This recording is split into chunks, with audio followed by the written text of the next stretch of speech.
นี่ทุกคนผ่านใหญ่มันจัดหายแล้วนี่คือว่าตัวใหญ่ตัวเตนี่ถือกันนั้นได้ดิ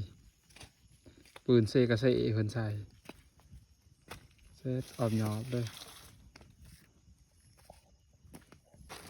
โอ้นี่ผ่านใหญ่จัดหายแล้วโอ้มานอยู่ได้ทุกคนมานไก่ป่าตัวนึงแม่สาวสัมพายเลยเป็นคนจังหันนี่ฮะพายเป็นคนจังหันเจ้าแต่ว่าใช้อาวุธเจ้า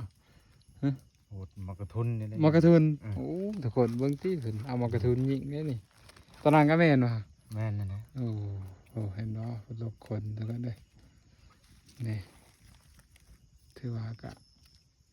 บ่ใหญ่กะซ้ำกระทุนถือกันแล้ว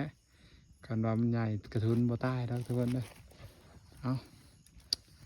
นี่แต่ว่าเพิ่นสิจัดการนะบัดนี้นี่นอนป่าก็ประมาณอยู่จักคนวะ หา 5 คนวะ อืม 5 คนทุกคนมานอนป่าเพิ่นพี่ผู้พี่อูนี่ก็อูเถอะยัง2 คนยังไม่ทันมาทีมงานเอามาก่อน3 คน